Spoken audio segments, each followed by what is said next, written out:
Hey, you know what it is? Your boy Ruel, the Organic Fanatics, and with me, Machetazo, Machete. What it is, What's primito? up? Que lo que, mi gente? What's up, Knicks fans? Let's talk some Knicks, bro. Yeah, yeah. So we're excited. We're just doing a quick little recap. So this is we're gonna talk about the preseason, what we saw when the Knicks went to Ahh Duece Dabi, Ahh Duece Dabi, Abu Dhabi. Anyway, little corny, but you know what it is. So they had the two games in preseason against Philadelphia 76ers, and then we had the one that we had at home as the Knickerbockers. So they traveled. So, we was kind of wondering who's gonna start. Is it Josh? Is it Mitchell Robinson? Is Deuce getting the run? What was Mike Brown gonna do? And for 3 games now, Mitchell Robinson has been the starter. He's pretty much And dominated looking in good. those 3 games. What was some of that? I mean, I think we all had an idea that it was going to be Mitchell Robinson's for the taking. What were some of your thoughts that you saw him starting, or your thoughts seeing him as he was really as he's taking over now? Oh man, everything looks good right now, man. As we all can attest, everybody looks healthy. They came in shape. Everybody's lost some weight because they know they're going to be running up and down that court. They've probably been running up and down that court in the practices that they didn't have last year under Tom Thibodeau. But it is what it is. I ain't gonna bash on Tips because he gave us some really good years. But everybody has come in. It looks like in the best shape they've probably been in since they've become Knicks. Starting with Mitch Rob. He's looking slim. He's looking bulky. He just looks solid. He looks solid. He's rebounding like crazy against all the games that we played. He had like some ridiculous blocks, some rebounds and dunks. He's doing really good, man. That first game, he was 13 and 16, 13.16 rebounds. So he's looking really good, man. I hope he stays that way. And and that will help Mike Brown not utilize him all the time. I mean, he's healthy. So we'll have him there for when we really need him at towards the end. But right now he's looking solid enough so that we can let the other guys get some time, Huck Porty and everybody else. And everybody's looking in great shape right now so far. Other than Ananobi not playing that first game, but it's really. I mean, these are preseason games, but I still think the starters are all going hard. I mean, it's their first game back over the summer, and guys are playing competitively. Is what I'm saying. They've been pretty much competitive. Nothing crazy, but it's first few games. Guys need to kind of chill and calm down. We don't want anybody hurt before the season. But so far, the preseason is looking awesome. So tomorrow they're playing Washington. Washington just lost by a point against Toronto. The two weakest competitors are in our division right now, Toronto and Washington. But Washington's got shooters, and I think Toronto is kind of like the second not year. People coming back a little bit healthier, and I think they're going to try to make up for their lack of winning last year. It was a very competitive game they played again. They played it today, but Toronto ended up winning. 113 to 112 or something like that. And it was a close game. And then, but my point is that tomorrow or Monday we're playing Washington in Washington. I believe for a preseason game. So DC, the Wizards may be, if I'm correct with the schedule, playing a back to back. I guess it's tomorrow. I got some gripes, but I'm just gonna hold off for a second. I got some gripes, but I'm gonna hold off for a little bit. Can you hear me, bro? I can't hear you. Mute, mute. You're muted. But like I was saying, okay. So my gripes last year were. Oh, Can you hear me now? I can Can hear you you hear now. me? You sound a little low. Can you talk? I don't know why my Bluetooth ain't working. I had it on It's, before. I it was sounds it I sounds a might. little distant, but I can hear you. Some bullshit. Anyway, let me try one more time. Let me know if this Bluetooth work. If not, I'll let You y'all know. sounding good. It sounds a little bit better. It sounds like you need to get closer to the phone or something. The microphone. Any- But I hear you. There you go. Anyway, can you hear me better now? That's a little bit better, yeah. Ah, shit. I got to keep It's talking for good, a bro. second. Let It's me see if good. I can put my It still headphones sounds on. like you're on the Bluetooth, but it's all right. Yeah, go ahead. Keep talking. Let me see if I can put this headset on. But anyway, Okay, so then my gripes. Last year, although and look, we got swept by the better teams in the league, right? The top three teams swept us. But when we didn't play against a lot of healthy teams. and we struggle against unhealthy teams. That's my gripe. So I mean, there was some okay. We got swept by the better teams,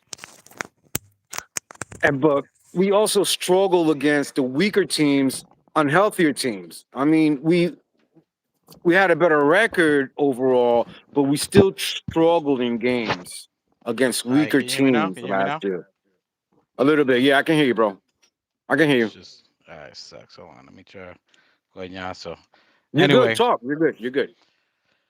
so guys, so I before your gripes, because I know you was getting into it with the gripes on there. Mitchell Robinson. Before I'm gonna try to go player by player and then get into your gripes on this. So Mitchell Robinson, I think because of the fact that we were and salute to Keith Watkins in the building, and yes, Tibbs is already getting shots early. I mean, Machete just two shots ain't here, but Machete came locked and loaded just to let him let him know. Mitchell Robinson, I think we already knew that he was going to get the job. He came in the game.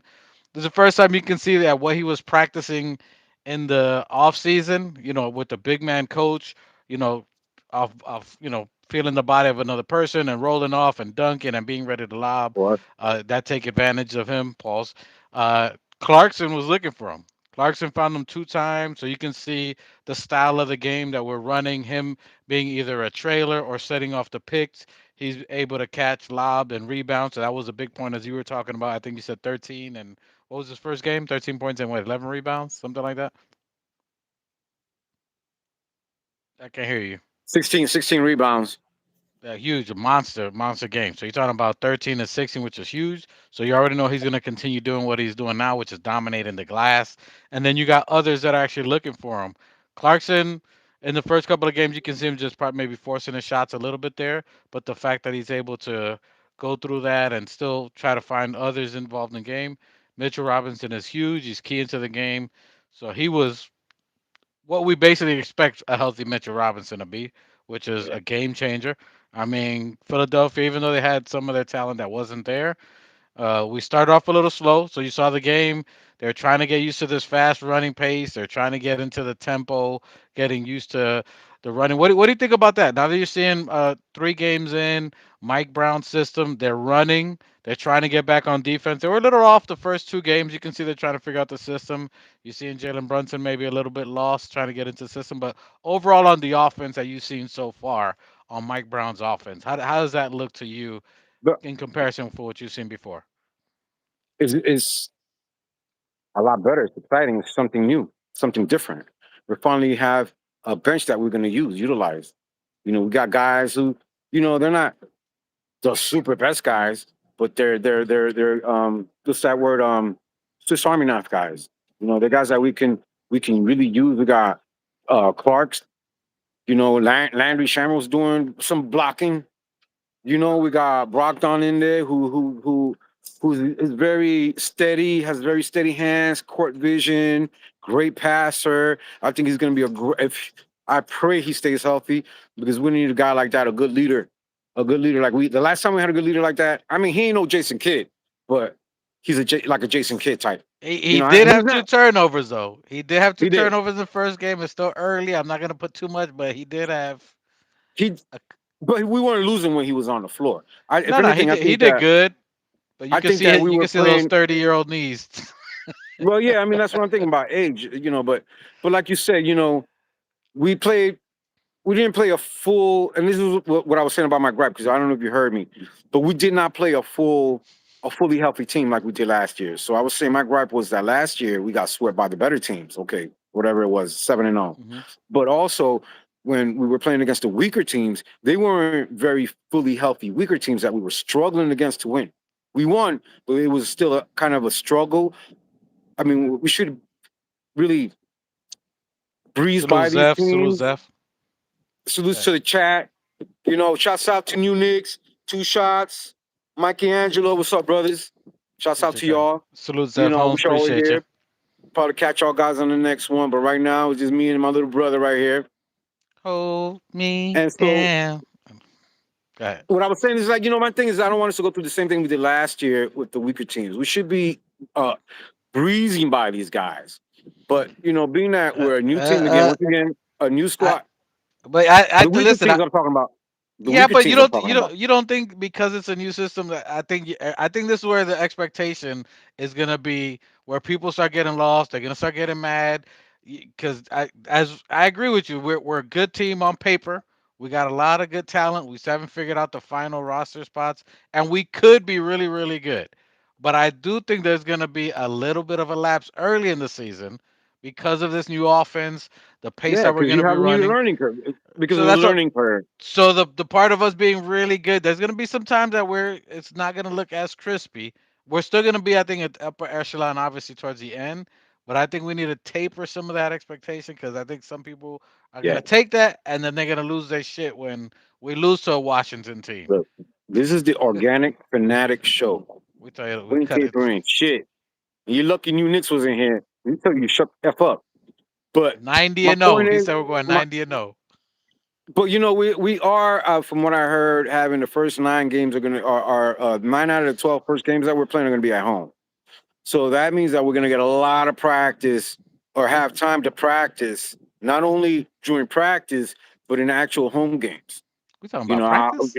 We got to take, and that's another thing. I'm going into the season. We got to take care of the home. We got to take care of home court. We got to Yeah. have that home, that MSG pride, and that we're doing it for the fans in MSG who pay a lot of money. And I know you guys are working really hard, and the Knicks. I'm saying the Knicks are working really hard and trying to bring us what we want. But we got to take it day by day. Like Brunson said, we got to take it day by day. There are going to be some good days. There are going to be some bad days. But as long as we take it day by day and move progressively, that's the plan until we get there. And in the playoffs, we'll see what happens. But being that it's like you said, a new system, they're implementing new techniques. We're going to have to just play it by ear day by day. And hopefully we get enough practices with the majority of the home games being the first 12 or 15 games. Probably the majority of the games will be at home. That would be great. You know, I like the like system. I think the run is good though. I think the running has helped Mitchell Robinson.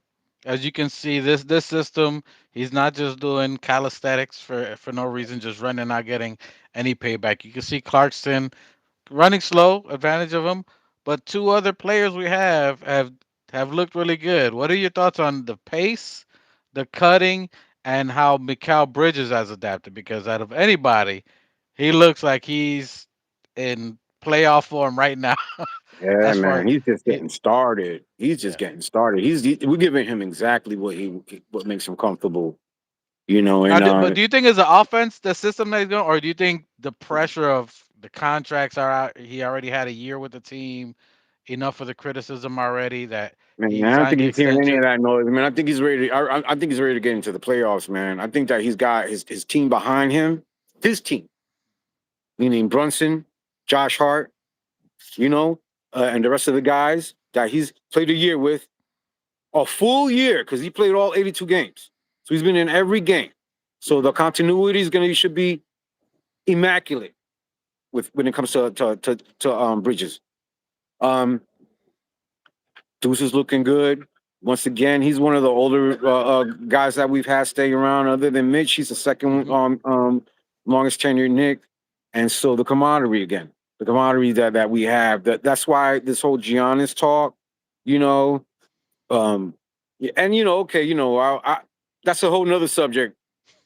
But Hey, everybody's already hey, touched hold on on, hold it. your And thought. Hey, listen, if you're first time watching the Organic Fan, first of all, we appreciate you.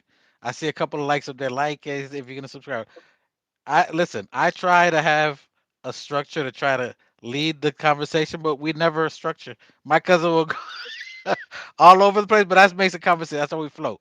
We too many float in this thoughts, too many convo. thoughts, We too we, many we thoughts on flow the with the Knicks. I'm trying to get convo, all out at once. and he's at But work too, so we let's stick appreciate to you. your No, but keep going. Greg. We'll get to that. Anyway, so I was saying because Mikal Bridges, his catch and shoot, he's flowing. He's looking good on the offense. I think this caters to his style of game. I think, Exactly. as what Mike Brown's been saying, as far as taking it to the paint and either take a good shot or dish and distribute. And who's better at the free throw line other than it's him and OG? So this, I think, type of offense is going to flow. I think OG is going to take a little while to get into rhythm, but Mikal Bridges has taken this, and he's been and what Mike Brown said, he's been the one that's been there two times every day in the gym. So he's been there early. twice as long as everybody, trying to get the game going. And then the other benefitter, who isn't a starter, but who people were saying he's probably going to get traded. Kolek might take his minutes. Deuce McBride, Adus Dabi. Uh, what are your some of the? Is you think he's still trade bait? Is he still? What were your thoughts on Deuce and how he played? He took the bull by the horn and just started running with it. What are your thoughts on how Deuce has been playing? Man, Deuce is playing like he always plays. He gets better to me every year. He's more confident every year. He's got baby number two. He looks a little tired to me sometimes when they're interviewing him, and eyes look kind of glossy because he looks like he hasn't been really sleeping. But Hey, bless him, he's doing fine. I think he's gonna do great, man. I don't think he's going anywhere, man. And if he does, it's gonna be for something major, man. But I don't think that we're trying to make any major trades right now. I think that we're trying to rock with everybody that we got, including Deuce, including Mikhail, everybody. I don't think that they're trying to mess with it. I think okay, this whole talk about Giannis going back to that, I think they figured that we're not going to give up half the squad and do the same thing that we did in the Melo years. hmm It's just probably not worth it. I mean, let's just see what we got. We first of all, we're going to bring even if it's Giannis, you're still bringing in somebody new, quote unquote, into our system, into the Knicks, into the MSG. Why not rock with the guys who already been here a year and already went all through all that, getting used to everything and everybody and getting along and developing that chemistry. We don't want to disrupt hmm that. So yeah, I don't see Deuce or these guys going unless it's gonna be for something fucking major, bro. And by the way, salute to Deuce on his being a daddy. So that's why you see he ain't getting no sleep because he a new Yeah, he dad. looks like he don't get any He, sleep. he he a new dad, so he ain't getting no sleep. And salute to him. He put out a children's book too. So he's an author. He's an author now. So buddy's writing books. He got a baby. He's a hubby. He's doing his thing out there. So salute to Deuce McBride out there doing his thing. Go cop his book. Go cop his book. We'll put it out Yeah, there. cop the book, bro. Go cop his book. You got new What's the Knicks name of should his be book? buying the book for Janelle.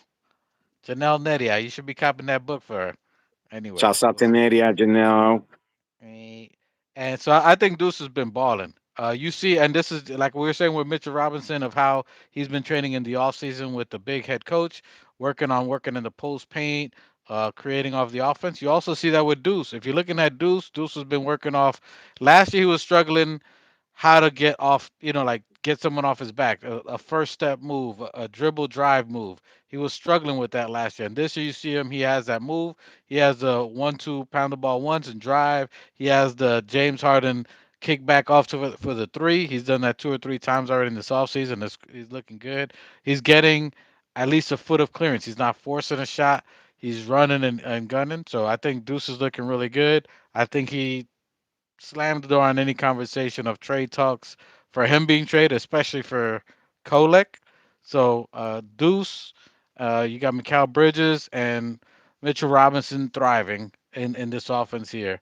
One picture, I don't know if I did got to throw it out or if you guys see it out there, which you see in Machete's background before we go to anything else. Are you concerned? This is kind of crazy. We haven't heard an update. You got Josh who got hurt off the first game.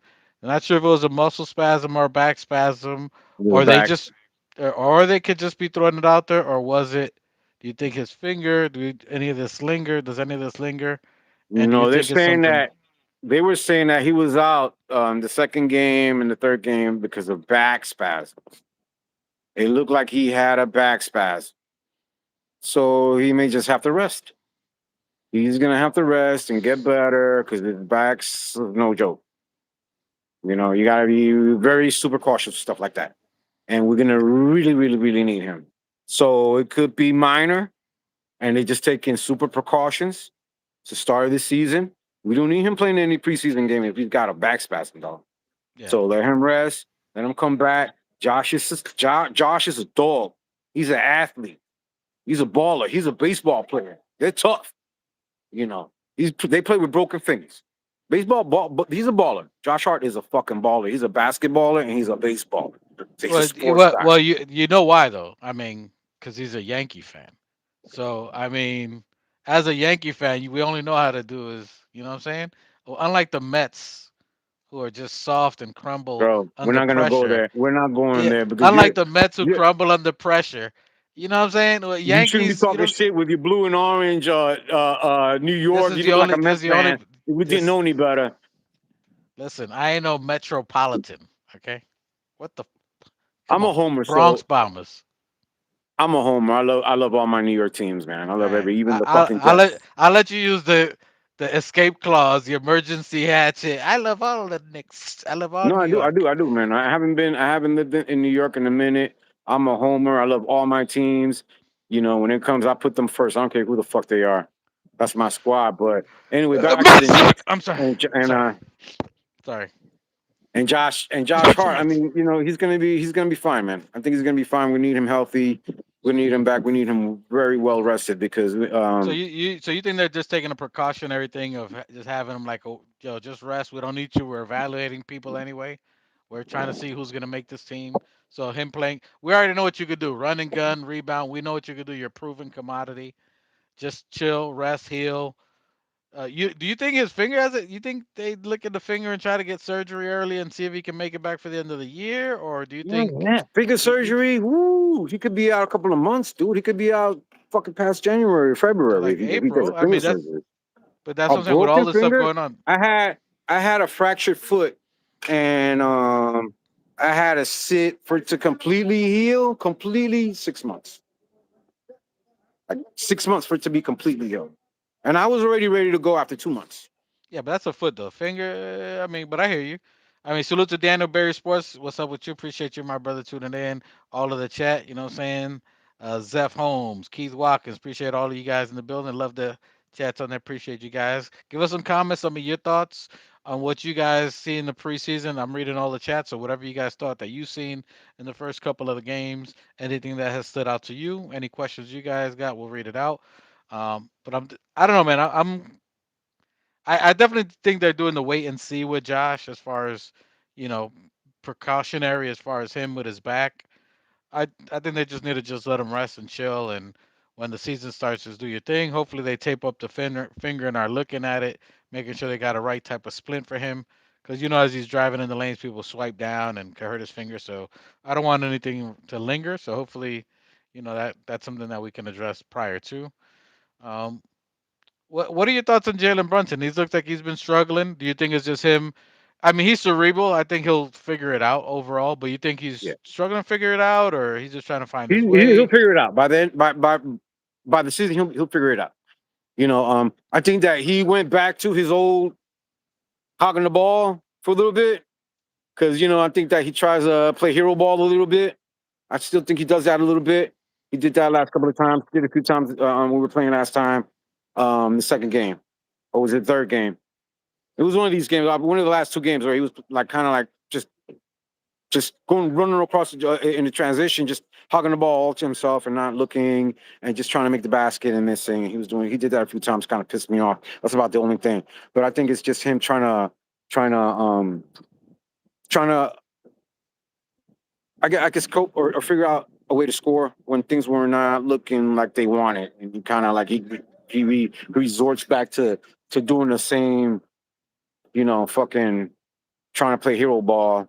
It pissed me off. It pissed me off. I saw it a couple of times, but I don't think he's, but I hear what you're saying, and I agree. And I think you were right when you just said at the end that he's trying to, you know what I'm saying? Like sometimes you got to just see the ball go in the hole, balls. So I think he was just trying to, at a point that he just like, you know what, let me just see if I can get a shot or get something going. Because I think he's been trying to maneuver, getting into the lane, figuring out the catch and shoot. So it's taking him a little bit more to adapt to that. So that's kind of interesting to see that he's a little slower, but he's too cerebral. He's too smart. Where you're asking someone who was a prior MVP from the year before to change almost his entire game. So someone who was an MVP, clutch player of the year, you're asking them who just hit this status.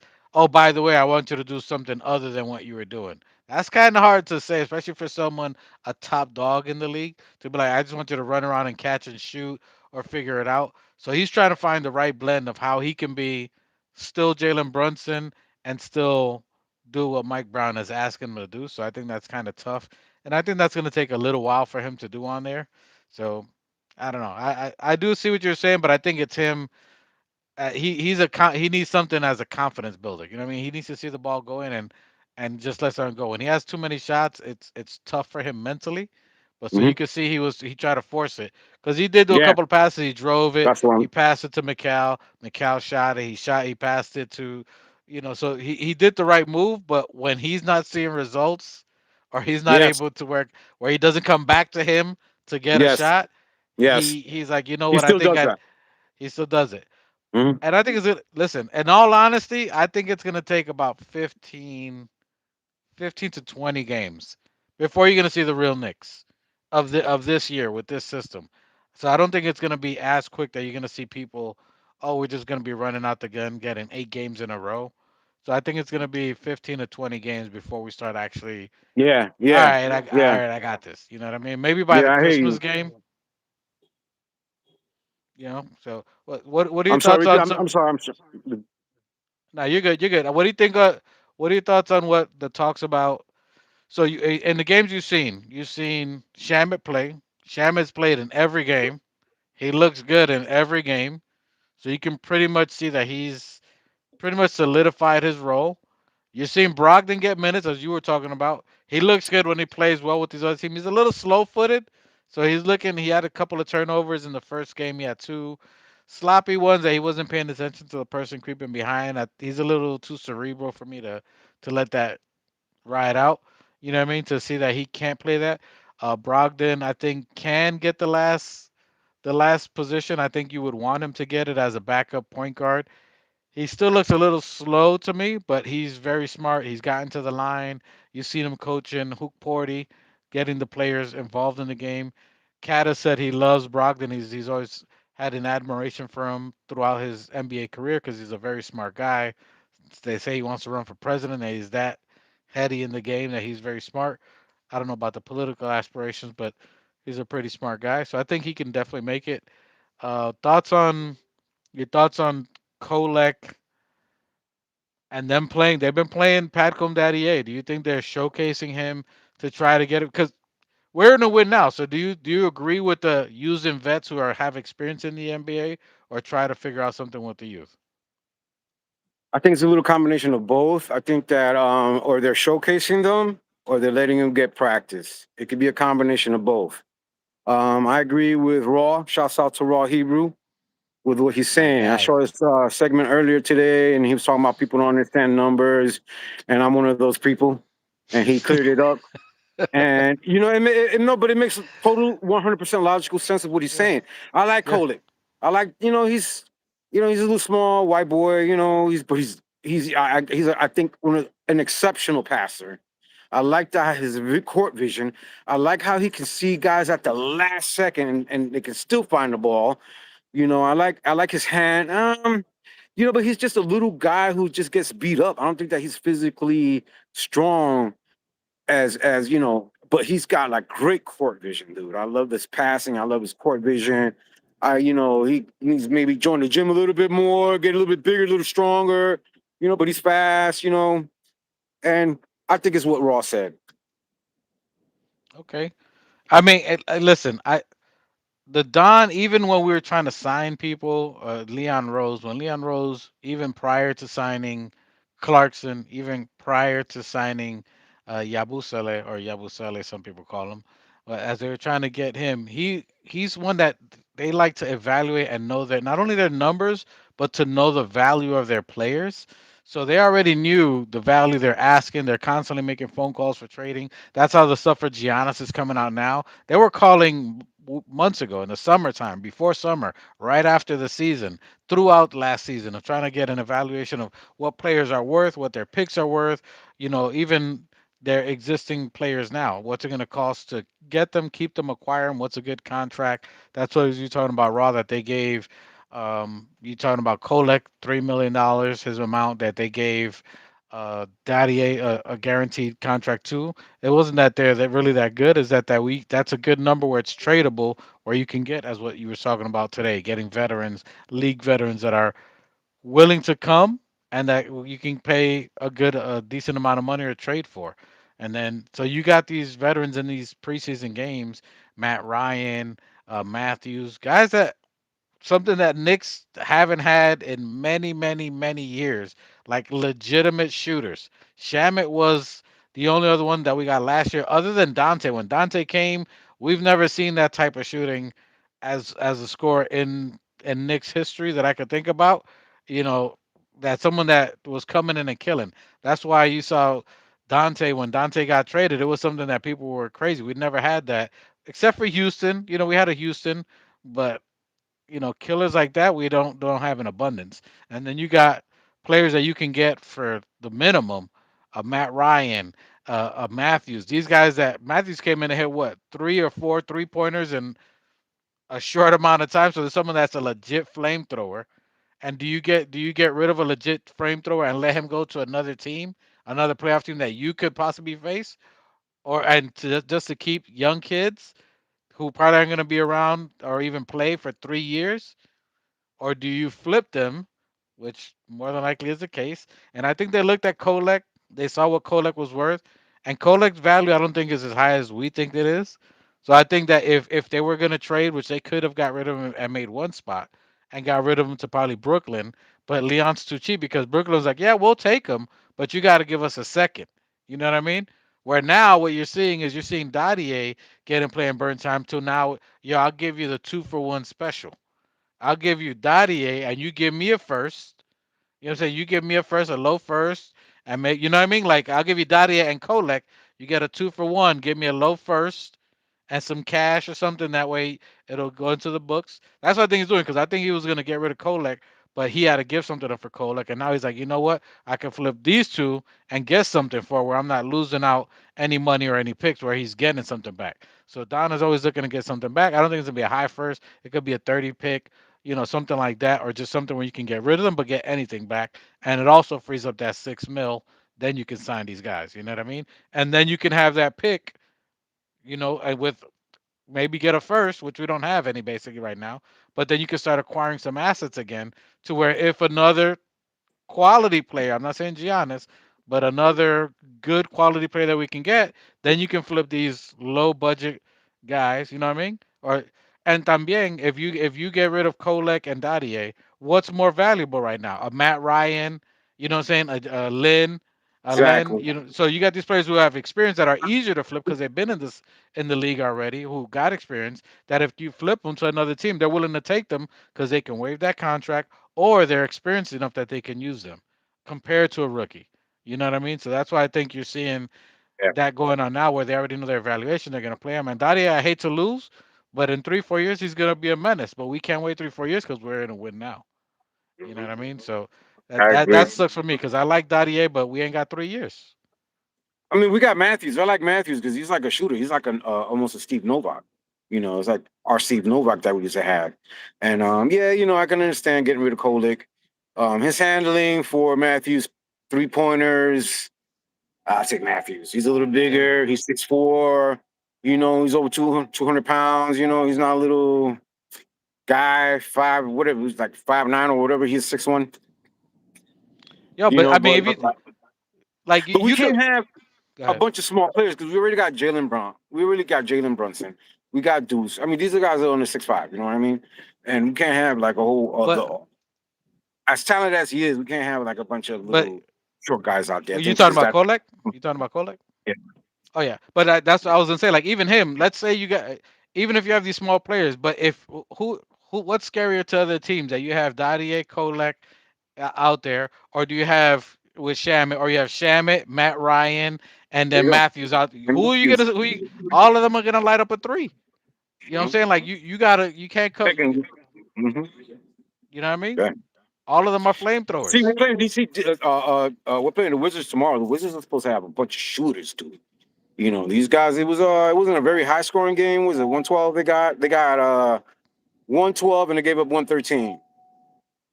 I mean, they're both New York. Both of the teams are in the bottom of the Eastern Conference. It was a good battle between them. I wouldn't. What is that? It's again preseason game, but I feel like a trap game tomorrow. It's a trap game. We got to be careful, but we'll see how we Listen, and against a I good agree. rival too. They're our I, rivals. I, I think they're gonna play good, but I'm not putting too much weight in it because I'm looking at more of them figuring out the system. But in the 3 games with us struggling, not knowing the system, not really having a set rotation, and this playing, we played 10, 11 guys, and we won all 3 games. And on top of that, we held all 3 games, even though 2 of them were Philly, and then you got to grade that on a curve. But they were under 100 points. So the defense looks pretty decent. You Defense had, was good. you know what I'm saying? You had Yabusele getting blocks. You had Mitchell Robinson getting blocks. You know what I'm saying? You had Mikal Bridges getting some steals. You know what I mean? So the defense looks really good. The rotations are looking good. Cat, as you Shit, said, he's he learning lost weight. grammar. Yeah. And you guys called it, and I think Two Shots called it too. That you're talking about Mitchell Robinson and Cat playing together. It's that reminiscent of Minnesota, but you got a more athletic Gobert with Mitchell Robinson. Cat is probably the lightest he's ever been, and the most seasoned and experienced. So them two are balling out. Cat looks happy. He's flowing, bro. I'm Yeah, liking man. how we're looking. Yeah, man. Yeah, they're just warming up, bro. They're just warming up. I think guys came a little with adrenaline the first game, and yeah, we're gonna bring it, bro. All right, so you're not too concerned with Brunson. Do you think Brunson breaks out of the slump before preseason, or do you think it's just still him figuring it out? He's just figuring it out. Pause. I gotta do something. Yeah, do you Hold it think? down. Yeah, so I think Brunson is figuring it out. What do you guys think in the chat? I just think he's figuring it out. So I don't think it's gonna be anything where you got to rush. You're gonna see him doing some questionable plays, but he's just trying to figure out the rotation, the running, the cutting. It has helped him, even on defense. You've seen him taking the charge. You've seen him play excellent defense 1-on-1. I think it was in the corner 3 in the third game. So you can see that he has more energy to play defense. He's cutting it around the screen, so I think he will. I think by halfway through the season, you're going to see where he's going to thrive in this offense. Right now, it's taking him a little while to figure it out. But once you get those 2 a days practice, is going to start coming to him. Mitchell Robinson looks really good. I love how Mitchell Robinson's doing. The only thing with Mitchell Robinson is he's got to get them the free throws down. If not, he's not going to be able to play for us in the fourth quarter. So that's going to be something that I really want to see. Salute Keith Watkins. Salute what Keith Watkins says. I think we will see a bunch of different lineups through the first 30 games or so. I agree. I think you're going to see some of the same now. The only thing right now, I think, is we'll probably know by I think by next Sunday if there's going to even be another player here. I think you may see some of these guys may be gone, maybe at least by the first game of the season. Leon Rose did it before by getting Randall out of here early. I don't think you've seen him gone now early because he's given Mike Brown the chance to see who fits and what he wants to do, and given Mike Brown the option to see who he wants, and then he'll kind of flip him from there. Because Daddy A. Kolek is from the old regime from Thibodeau. So I think Mike Brown likes faster pace shooting players. Salute to Buzzer Beater. Buzz, what up, my guy? Appreciate you. So I think the fact that he has the autonomy, that's what you're seeing now. You're seeing Mike Brown picking his kind of guys. Matthews, Ryan, those guys are more his speed. Shooters, wings, corner shooter, threes. Um, Sham is looking really good. I like how Sham is playing. Him and Kolek, I mean him and Clarkson been playing well. Uh, salute, salute. What are you guys' thoughts on Clarkson? How do you think Clarkson's coming along? Do you think he's forcing it like Brunson? I don't think he's. I think he's trying. I think he is forcing some. Him and Brunson are gonna be take a little bit longer. I'll say maybe 9, 10 games in before they get into some kind of rhythm because their game is completely different than how Mike Brown runs it. As far as a lot of people touching the ball, we obviously know they need to touch the ball more. So it's going to be interesting to see how they come along. Brunson's too smart; he's going to get it. And you see the best part about it, Clarkson, even though he's kind of struggling or maybe forcing some of the shots too much himself, he's playing. He's making plays for others. You saw him find Mitch 2 times in the first game, still figuring it out. He's found Deuce for a shot. So he's getting everybody else involved, and that's kind of helping the team, as Machete would say, camaraderie, come along. But I'm liking what we got going, man. It's looking good. Wizards game, it shouldn't be anything where it should be challenging to us. I think we'll probably try some different lineups, as Keith Watkins says. But what do you guys thought on the rookies? Do you think they're pretty much got a plane ticket for them, or do you think that there's still a chance that they can fight their way into rotation. Let me know what you guys think. Put it in the chat, the comment. Oh, Machete's back. He got the stat glasses on. Sorry, man. I'm There at the you. job over here. I'm at the Nah, job you good. over here. So I'm good. I'm good. I'm done. Nah, What were that's you it, saying, man. bro? No, I was just seeing what asking the chat whether they think the rookie's gonna be getting burned, or do you think that they're done? Do you think it's a dunzo for them or what? Do you think they're done? For the rookies? Yeah. Nah, we're gonna need some rookies. Nah, I I mean, mean, unless they trade Kolick and Dadier, I say we keep the rookies, man. Um, listen, you're I'm, gonna have rookies. They're look, they're the most valuable right now because they got guaranteed contracts. mhm. That's why you're hearing them because they got 3 mil apiece and they're gonna make 6 mil. That's enough for that's two spaces and all the money to keep these other guys. You still have Diawara, who's a phenomenal, who's gonna get the rookie contract. 6'10", defender, wing. He's Yeah, I gonna be like playing them. well. And then you still got what's this dude's name though? That they say plays like Josh Hart, McCullard. You still got McCullard who's on a two-way, who's in the G League as well. So you still got some of their talent. You still got Dink Paint. So you still got some young talent. That those are ones you can kind of wait. You know what I mean? That you can see as they can start to develop. You can wait a little bit on McCullard, still healing, get his style of game. Even if you flip him later, you can hold off a little bit on him. You can see him playing the G League. You got him on a two-way. You got Ding Paint on the G League contract. Diawara is more than likely to get the rookie contract, so he's not going to affect that one roster spot or two roster spots that we're trying to get. So you're going to get Diawara no matter what. One spot's already for Shamit. You free up the other two. That's Matt Ryan and Matthews. So I think that's gonna be good for us because we haven't had shooters like that in a long time. One question, one thing's been sticking out of my mind a little bit. Mitchell Robinson and Deuce McBride. This is a contract year for them. They're both fighting for a contract. I'm a little bit nervous for Mitch because last time it was a contract year, they didn't see eye to eye on his value, but because he was injured, he had to take what we basically gave him. If he balls out right That's why now, we don't see eye to eye. you He know what I'm wanted saying? more, and they were like, "We're not gonna give you more, dude. You're like fragile." But he's stronger. I think that when he tried to make it, that one time where he was working out on his own and he gained more weight, it just shows to me that he wants to get stronger. He wants to get more durable. I think that he just wasn't educated on how to do it, and he was just overeating. He came a little bit that last year. The year we still had Randall, when Randall got hurt in January, and we had gotten Mitch back earlier that season from being injured the previous season. He took the initiative, worked out. Okay, bulked up a little bit too much because he didn't have trainers. So then they got trainers on him, and they got him a little bit better for the end of last year. Made a good run, so we got knocked out by Indy. But I think that his intentions were good. He wants to ball. He wants to be stronger. He wants to last a long time. I think that's what he's trying to do this year. It's like you said. Their contract is a contract year for the both of them. So what does that tell you? That God willing, hopefully, we'll see some outstanding ball from the both of them. Pause. We're going to see some outstanding ball playing by the both of them. Yeah. Pause again. But you know what I'm saying? I think that these guys are going to ball out, show their worth. As long as they stay healthy, these guys are going to show their worth. They're going to bring it. They're going to bring it Uh, this year. Yeah, the only thing is that if Mitchell Robinson, I believe he is. I think Mitchell Robinson's going to be healthy all year. I don't see any injuries coming for him. I think he's going to ball out, minus someone just doing a double leg drop kick to him. I think he's going to ball out. I think they're trying to pace his energy on there. But we could possibly lose him to like Isaiah, like iHeart.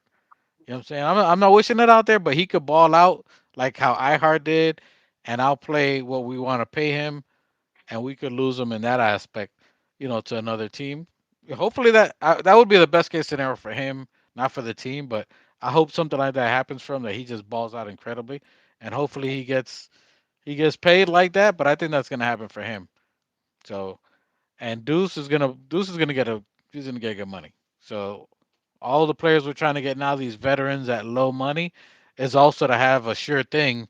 So when we have to pay Mitchell Robinson and we got to pay Deuce McBride, we're gonna have a bunch of these kind of contract players. That's why you're seeing it now. Yes, you can have the rookies, but we're gonna need a bunch of Matt Ryan's, a bunch of Matthews, a bunch of uh, you know, uh, Landry Shamits, because we're gonna end up paying Deuce McBride at the end of this year, and we're gonna pay uh, Mitchell Robinson at the end of this year, and that's going to be get us the second tax bracket. You know what I mean? And then we're going to have these veterans that fit already. So you're seeing the planning even for future because we're going to end up paying both those two guys, unless you're going to flip them. I don't know how you're going to flip them, but you're more than likely paying these two guys, and that's our second tier next year. That's why you see the Yeah, valuation. but I mean, I think we got a good starting five. We got a deep enough bench. We got some good players. Understatement. I've been playing with it.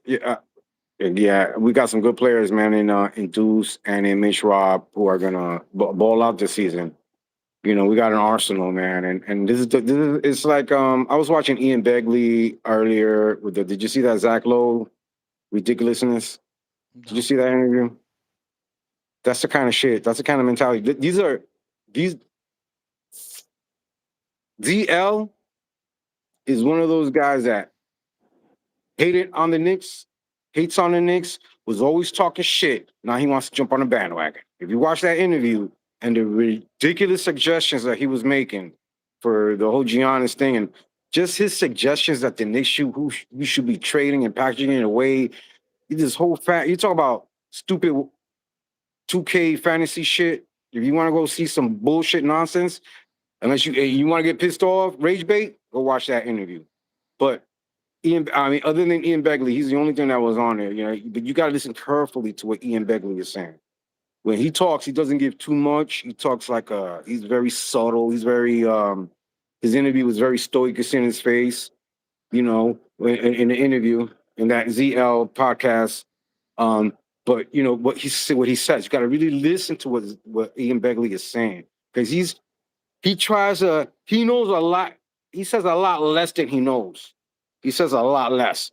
But if you try to, he tries to tell you, give you tids and bits there. If you really pay attention into what he's saying, it makes a lot of sense. And basically, what he was saying when Zach Lowe was asking him about the whole Giannis trade and possibilities who we can trade, you know, basically he was saying that we're not going to give up the whole entire squad for this one guy when we can run with the guys that we had last year. We still have them and just not make the same mistake that we did with Carmelo Anthony, and was just that breaking up a team that was ready to go. We could have been in the playoffs.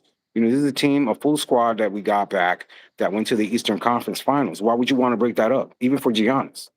Yeah. You Let know? me read the chat real quick, and I'm gonna jump in there with that combo. What you're Yeah. saying? Hey, so look, Keith Watkins. He says I agree.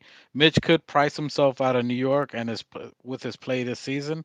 That's something that only organic fanatics would bring it out. I just think no one's talked about his contract. I think that's something that could definitely happen. I mean, 13 and 16 first game. If he has those type of numbers, and if he can increase his free throw to over 60%, maybe like a 65, 70 would be amazing. But if he can be anywhere around 65 at the free throw, it's gonna be tough. You either gotta pay the guy or you're gonna have to sign and trade or something crazy like that, you know, unless you're talking about Isaiah Hartenstein out of there next year. Whatever. I ain't, I'm.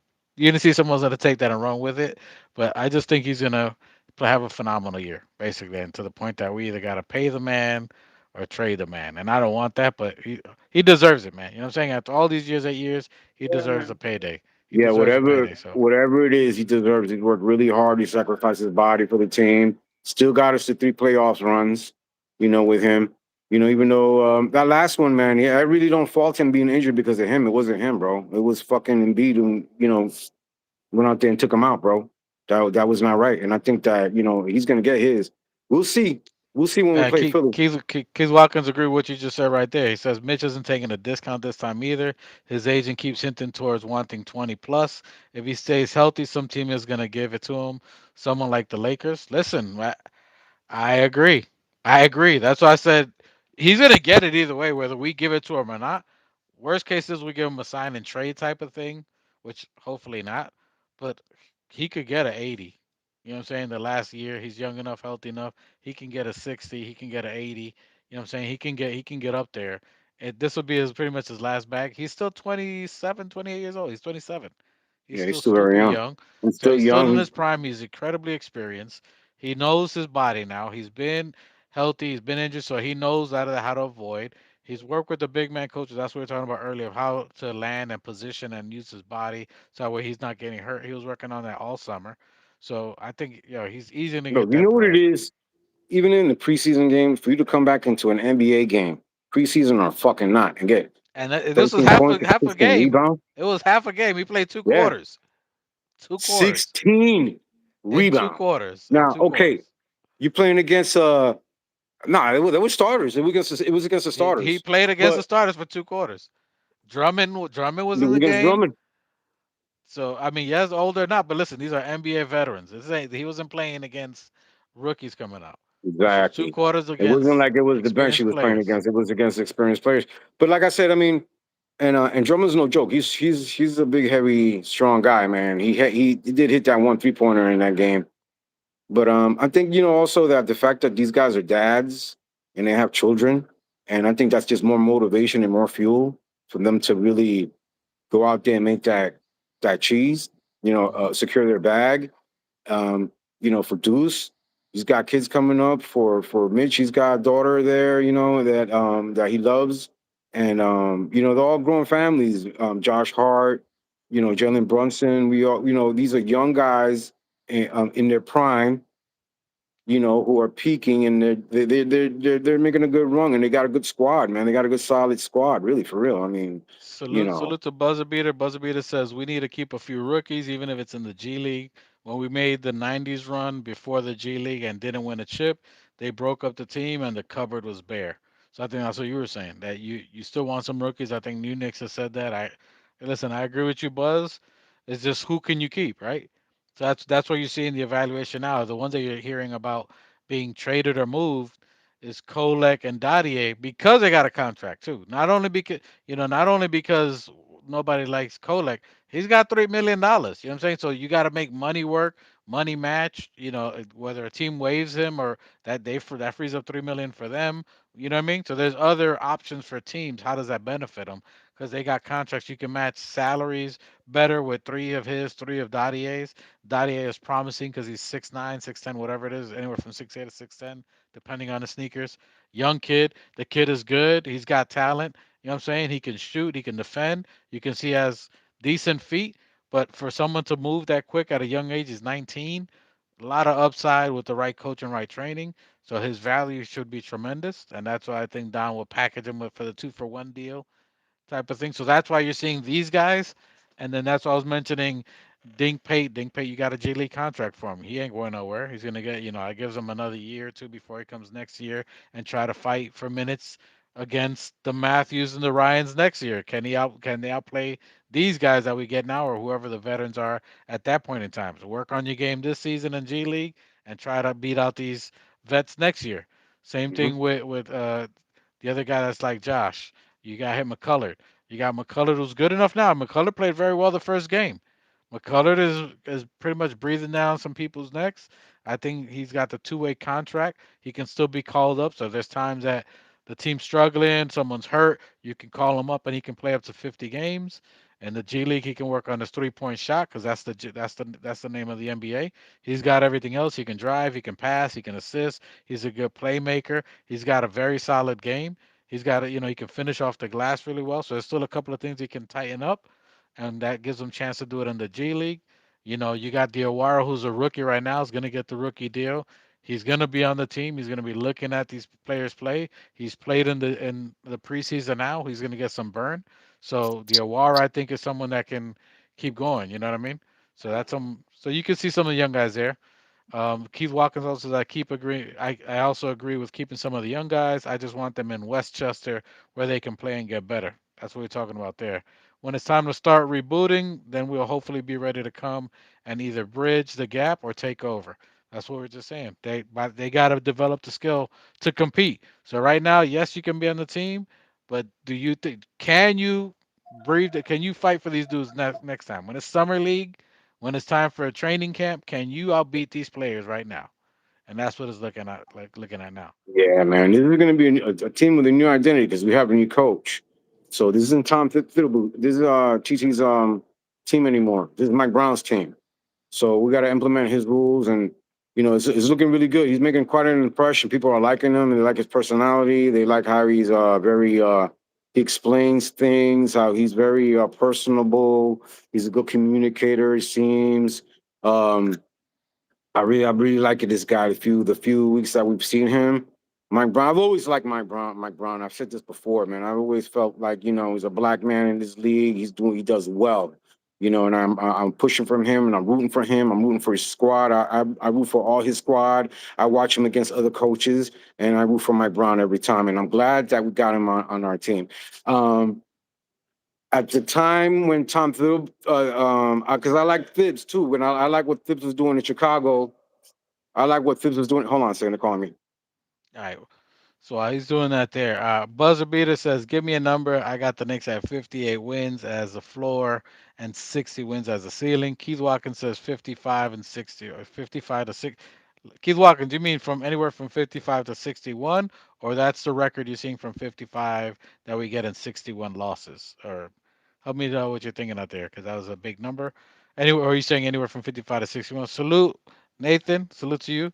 Hey, Keith Watkins, Tibbs catches strays. He's on vacation. What the? Tibbs, what the? What the? Yeah, he's like Jim Carrey. He's catching strays. Two is too much. Uh, Keith Watkins, and I'm gonna ask you right there, Machete. So just to let you know, Buzzer Beater's asking, and I know you don't like playing the guessing game. You did give a number before, so Yeah, I you saw what can. he was saying. I saw Buzz Beater. I like his So numbers. you think 58 is a good number for the Knicks?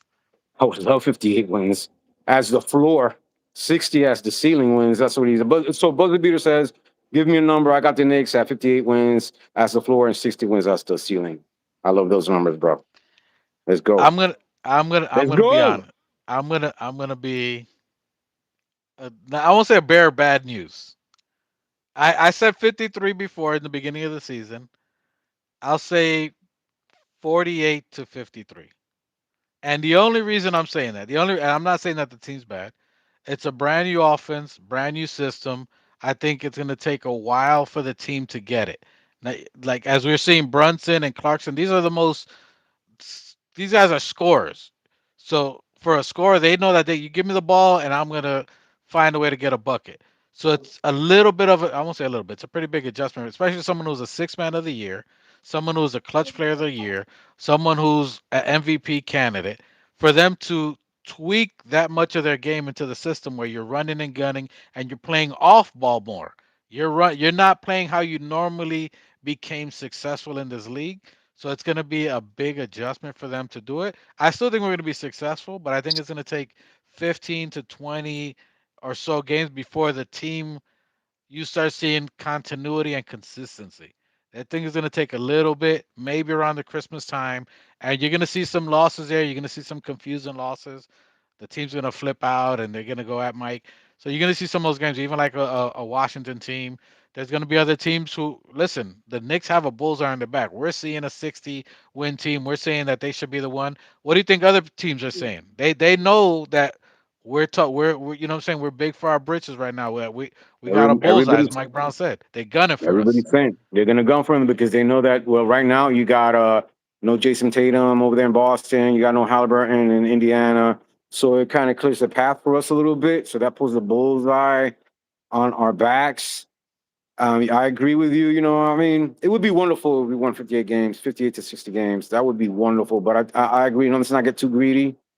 Um, either look, everybody's expecting us to make it to at least the Eastern Conference Finals, right? And I expect us to be there, given that we're playing a weaker team for now. We don't know what's going to happen towards the end of the season. Some of these guys might just come back. Jason Tatum looks like he's ready to ball this year.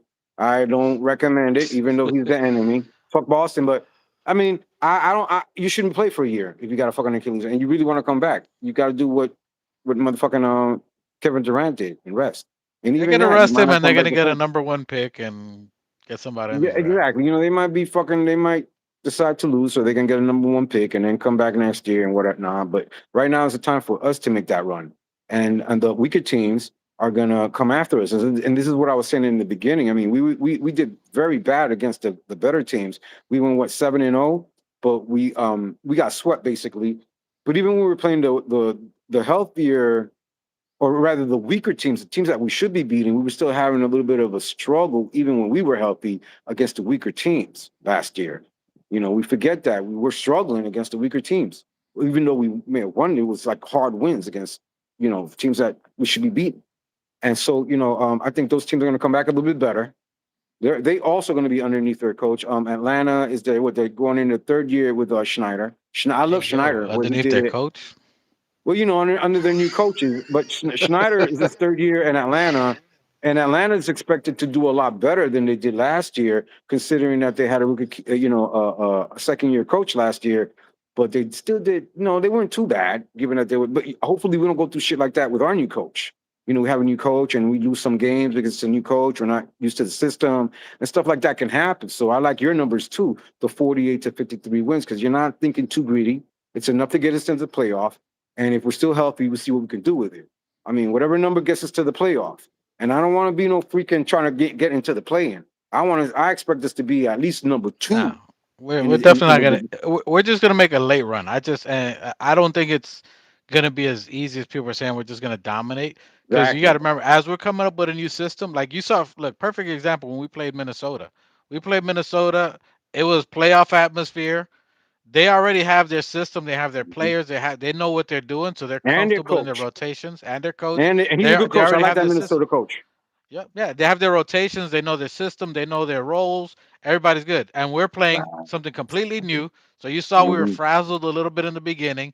You saw that Randall going to work because he knew Cat was off position. He didn't know if he's switching. We weren't sure if someone's switching, am I picking him up? He already saw the confusion in that. All right, they don't know what they're doing. I'm a bully. And he started doing. He started going to work, doing a thing. I salute to Randall. Randall was doing his thing, and Toronto. you Yeah. know what I mean? So other teams that are established and have their system going, they're gonna try to put that pressure on us early, which that's why I Mhm. think it's a disadvantage early for us to have so many games in the Garden. I think that's a double-edged sword because as we're learning this system and practicing, we may have a game or two where we lose in the Garden and the fans start losing their mind early. You know what I mean? So that we may get tighter on away games again earlier this year, but we definitely got to defend home. But it's just going to be a little more challenging here. Um, Keith Watkins says, I think come winning time, we'll go back to ISO JB and all the kinks worked out. I agree. Listen, playoffs is ISO ball. I don't care what you say. I don't care how much rotation. You're gonna play that. But when it comes time to win a game, when the game is within 8 points and the clock's right, give Jalen Brunson the ball. He's not gonna run off Cat's ball. He's not gonna be running like. Give him the ball. ISO Brunson, he's gonna get the bucket. He's gonna do what he does. So I don't think you're gonna ever get rid of that. That's playoff Brunson. I think they're just doing this to get him freer more early in the season where he can not be so wore down, where they're not double teaming him, where they're putting constant pressure on him early. I think this is a style of game to get most players free than what we were doing last year, where we're working so hard to get points, so hard to get to just past the halfway mark. We're working so hard. So this offense is to get them feeling more free, more comfortable, or more flowing offense. And if we have to go to the iso ball, you got Clarkson, you got Brunson. They're gonna do what they do. But you can Mhm. see they're trying their best to try to fit in at that point in time. So I agree. At some time it's gonna take a little while. Buzzer beater says bold take. Brunson is the top two candidate for MVP. I don't I that I won't I'll give you that. I'm not gonna say it's not bold. It's definitely bold. I can agree with you. I just think it's gonna be later in the season. You're gonna see if he can get half of what Curry does, like how Curry plays. If he can figure that out, I think you're gonna see him studying Stephen Curry. If he can figure out how Steph Curry rolls off screens, the double screens, the cuts, if he can get that part down, Jalen Brunson's gonna be unstoppable Hey man, let because me tell you something. What does it say to you when the guy voted by the NBA, Mr. Clutch player, came back slimmer, more fit, rested for the summer, Mr. Clutch? I wouldn't be surprised. listen, he's dedicated. And what have you heard constantly from Cat all summer? I want to win. I want to win. They're poised. The mindset is in the right place for The the mindset is Knickerbockers. in the right The place. mindset is the best part of it. You got Mitchell Robinson, who's dialed in all summer. He never went Mindset on locked vacation. in. You saw Deuce grinding all summer, never went on vacation. I think a couple of appearances or whatever, had his baby, wrote a book, dialed in. Josh Hart dialed in. Like you seen all the players, you know what I mean? And it leaks down to the even the rooks. As the rooks get to the G League, they're gonna be like, if I gotta get playing time, I gotta beat this dude who's a maniac in the offseason. So I gotta step my game up. So them seeing that, but you saw McCullard training all summer too. Since the summer league, he's been training. He's been asking the coach, talking to the coach, and even in the preseason, you saw Mike Brown. And I think in every game, put aside one of the players. He pulled up Mitchell Robinson, boom, Yeah, boom, he talking talks to to him. them. He's You, talking to you, them. You you didn't saw see that Cat, last yo, year. boom, boom, boom. You saw Brunson. Brunson even walked up. I saw two times. Brunson walked from the end of the bench, walked up to Mike Brown, and they were talking about it. So he's like, "Yo, Mhm. I see this is not what." And Like even you see Mikel him. said it. Even Mikel said it. About Mike Brown. He's gonna get in your ass, and a lot of people are not gonna like what he has to say, but he'll tell you what he has to say, and that's good. And I think that Mikel Bridges is looking for that. I think that we gave Mikel Bridges the coach that he needed, he wanted, not a guy who's just gonna play you and abuse you and just not really utilize the rest of the bench because they're burning your talents out when you got a bunch of talent on the bench. But I think that he's got a guy, Mikal Bridges has got the coach that's gonna get in people's ears, and pause, get in their asses, and be that asshole that they need to be, that he needs to be to get the best out of his players, to get the best out of his teams. And I think that's what that they were wanting, that they were looking for. I think that while Worldwide West saw that a long time ago, and he Yeah, they. saw that.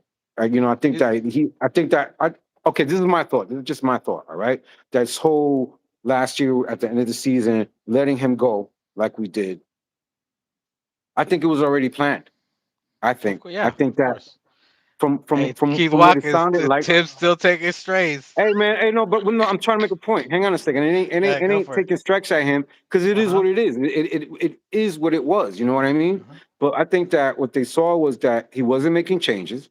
He excommunicated the front office, and then from what it sounded like, him and Leon weren't talking, or like they were before the year before, and his plan I think was just to get them to the finals, Eastern Conference Finals or finals his way or the highway.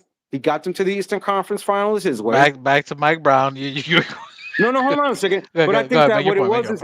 is that at the end, because he knew he was leaving at the end of the year. I think it felt to me like he knew he was, whether they got to the finals or not, he was going to go. He was leaving. He just wanted to So you show think them you think that you think I Thibodeau got knew? us here my way, and I think he was trying to prove a point. I think, and so then he left. They got rid of him. They paid him the year before. So I think that all this was already in the works a year ago. It was just that. So then I'm going back to the coaching search. When everybody, why they're asking permission, why they're asking this guy was already with the team, why they're asking this guy was already with the team. I think it was just formalities because they already knew they had their guy. And it was just Hmm. so that people can't come back and say that they didn't do their research. They couldn't just hire Mike Brown and not fucking look.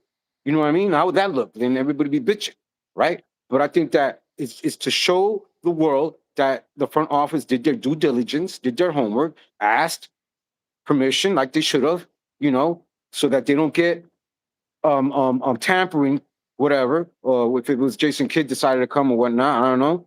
I think Jason Kidd thinks he has a good thing in Dallas, but at the same time, I think he could have came in New York. You got a better thing in New York, but I think that it was just really formalities, right? So that they can get Mike Brown in there, and now we got the guy who so far is looking really good in the preseason.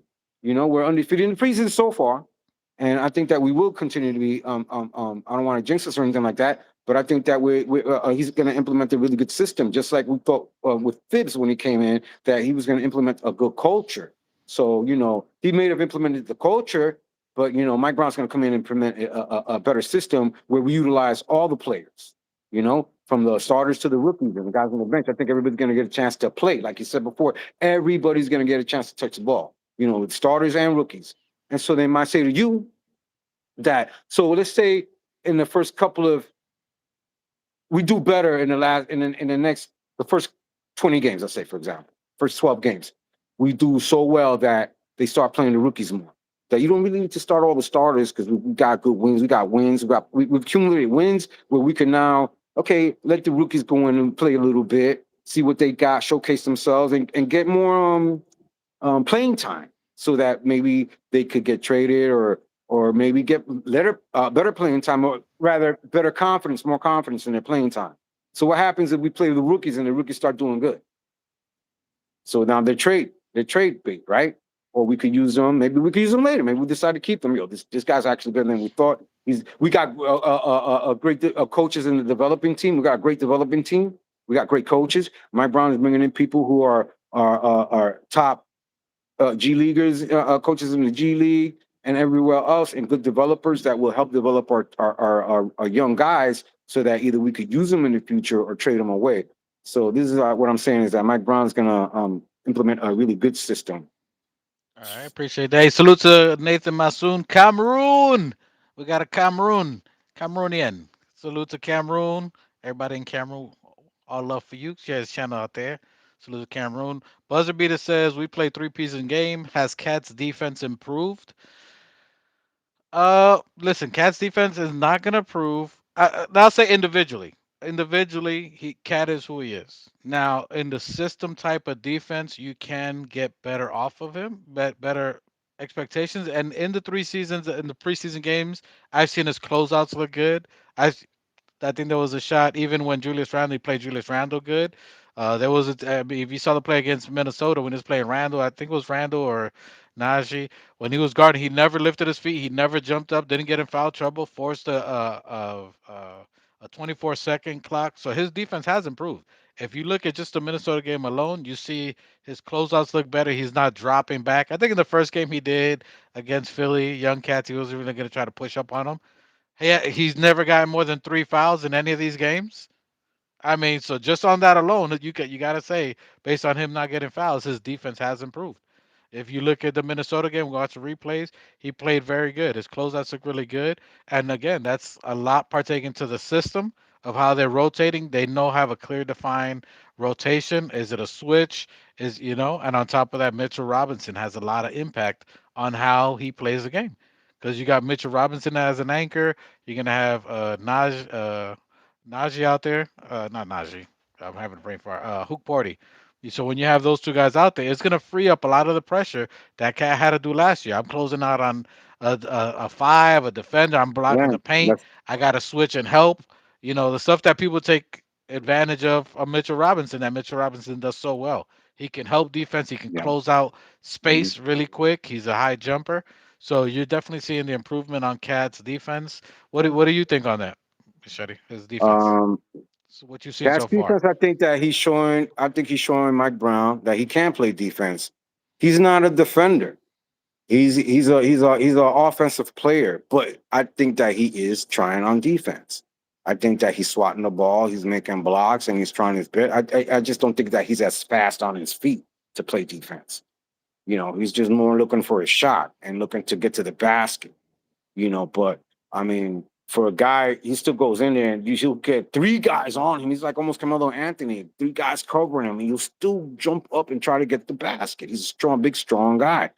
He's not the best defender, but just only because he's not fast enough. I don't think that he's got that lateral movement, that side to side, that where he can catch up with guys.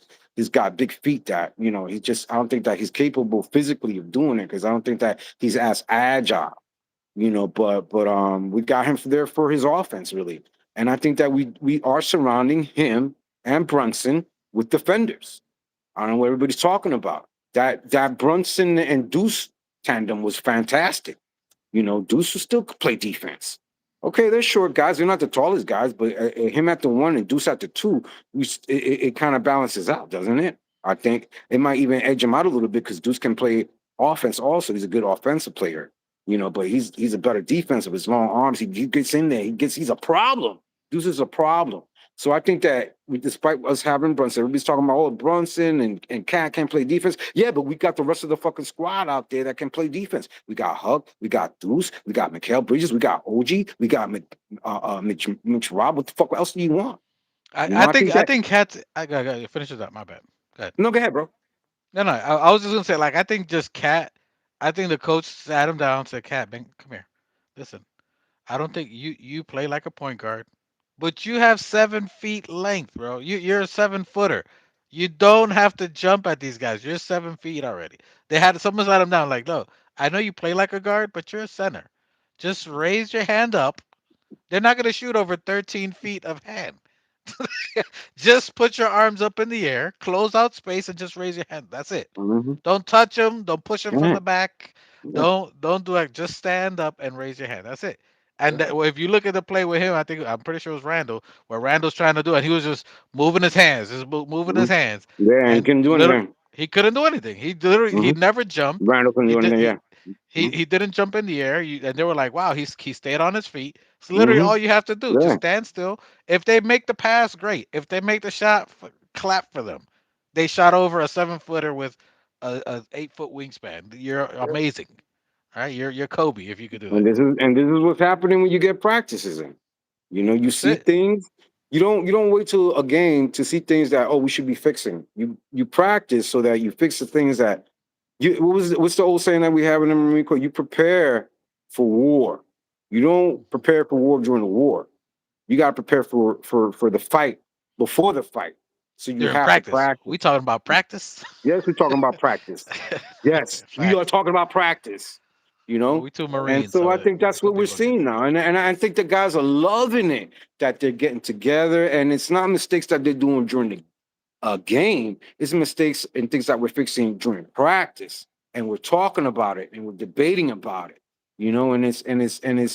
And it's something that you don't want to be embarrassed when you're playing a game, and it's like, come on, you know what I'm saying? But the only thing I would like to see is Josh Hart out there, and I think that when he got that back spasm or whatever it is that made him like that, and he threw the ball, it was because he was out of frustration, knowing that, damn, I ain't gonna be able to practice with these guys or play in these games that right now that I've been conditioning for all summer, and now I'm gonna like, ugh, second game, first game of the preseason, and it's like, that would be very fucking frustrating because he seems like a guy who's ready to go, and we don't I have think him yet there yet. But I think this is a blessing in disguise to a certain extent. Never Yeah, want to wish anything bad, but you get to see Mike Brown gets to see other players because you know what Josh Hart's going to bring. You know what he's going to bring. we He's going already to know. give you everything. He's going to play, rebound, pass, assist, 3 point if he got to, whatever he has. You already know. So he already knows this is my energy bolt that I need. Let me see what these other guys can do. And you're seeing it. You're seeing it in the practice. It's Hmm. actually benefited for these other guys playing. See who can fit in the rotation. Where normally you'd have a Josh Hardy tinkered a little bit with Yabusele at a three, Yabusele at a five. You can see him tinker a little bit with Yabusele in different positions. So he's Hmm. seeing other players on there. So that's helped out. Let me answer some of Buzzer Beater. Salute to Buzz. Appreciate you putting comments and Yeah, questions out there. shout out to the Uh, chat. Please like and Shout out to everybody in the subscribe. chat. Appreciate you guys. So he's asking, how do you see as far as a playoff? Who do you think a team to worry about or position? Keith Watkins gave a good breakdown of it. He says New York one, Cavs two, Magic, Pistons, Hawks, Pacers, Celtics, Bulls, Philly, Toronto, Basically Charlotte, Brooklyn, everybody. Washington. But in that order, he said basically the order is what he's saying. Like Yeah, the order of it. I think I don't see Pistons as much as people are talking about Pistons. They lost two of their. They lost Beasley and they yeah, lost Hardaway Jr. Those were two big yeah. killers last year. I don't Hmm. know if if this other cat's gonna be able to step into their shoes that they got that was hurt. The number five pick that everybody wanted with us. I forgot his name. They'll put it in the chat. Beasley. No, not Beasley. The kid that they picked number five that we were trying to get. There was a number five pick. I forgot his name. And someone put Mhm. it on there. But basically, he's gonna basically replace Beasley and Hardaway Jr. He's young. He's athletic. He's good, but I don't think he's got the accuracy or veteran skills. So I think Pistons would be in like the sixth spot. As I don't think they're gonna be as high as people think they are. Magic with health are gonna be a problem. With health, the key to them is Suggs, is their point guard. They did get a great backup point guard. What's his name? He has a brother playing out here, but their Kicking the backup point kick guard is in really good. from Desmond Bain. Desmond He, Bain well, they got Desmond Bain, but they from also got the backup point guard from Memphis. I forgot his name, but that's what I'm he's talking on there about. too. Isn't that his name? No, Desmond Bain is who they traded 5 first-round picks for. So they did a Mikal Bridges for What was the Desmond guy Bain, from Minnesota, from Mississippi, from Memphis? the The one who backup played point with guard. Ja. Yeah, the backup point guard. He's really good. So he's Yeah, good. fucking, yeah. So if Suggs were to go out, he's a good role playing point guard. So they're really good. They look really good. I like them. They're a fully loaded team. If Jonathan Isaac is even better shape than before, he's 6'11". He was Porzingis before, right around the Porzingis time frame. If he stays good, great defender. They call him the Minister of Defense because he's Christian. That was funny. So him, they're gonna look really good. Pacers are gonna look good anyway. With even without Tyrese Halliburton, they're a deep team. Like how our And no team, Miles Turner. that's gonna be tough. That one's gonna be harder than Tyrese because Tyrese you can fill assists. Not too many clutch players. Matherin's gonna be able to step up.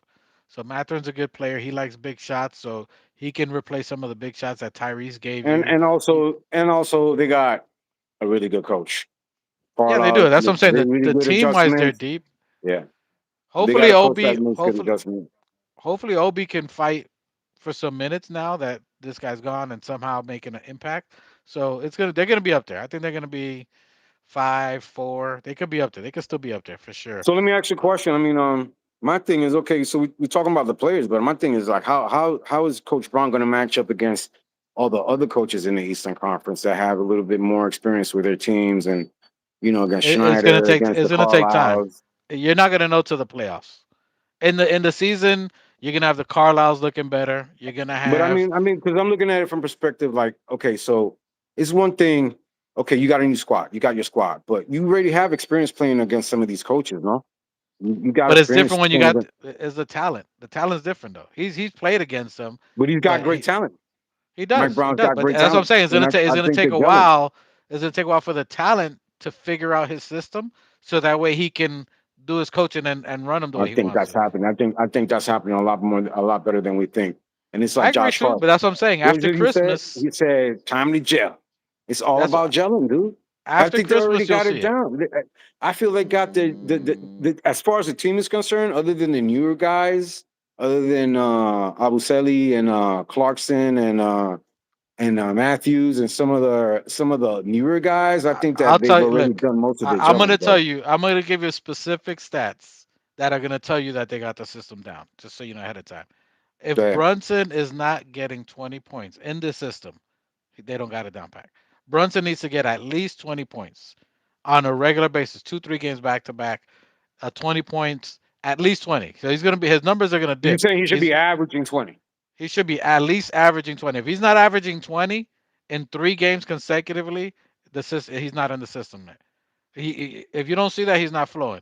Cat minimum should be giving you 15 and 8 minimum. If Cat's not getting 15 at 8 minimum on a regular, like bad knee, sore, 15 and 8, if he's not giving, and this You're is saying that Brunson should get more touches, and then Cash should get no, second to most that touches? no, I'm Because the saying plan was that, for everybody to get touches. which is what I'm saying. If Brunson is comfortable in this system, he will be averaging 20 off the ball, catch and shoot threes, drives, more assists. It'll come more natural to him. He's forcing a lot now and fighting. He's fighting against the system a little bit. As you're talking about, he's trying to get his own shot. He's not doing it in the system. He's trying a couple of times, got a couple of assists, but him scoring off of it, he hasn't gotten that yet. He's not comfortable yet. Until he's averaging 15 to 20 points, the system is not working yet for him. So when you see them doing that on a regular basis and you see Cat 15 and 8 easy, like by first, second quarter, when they do that like nothing, then you got it. Because Bridges is rolling. OG, the system's gonna OG's a slow starter anyway.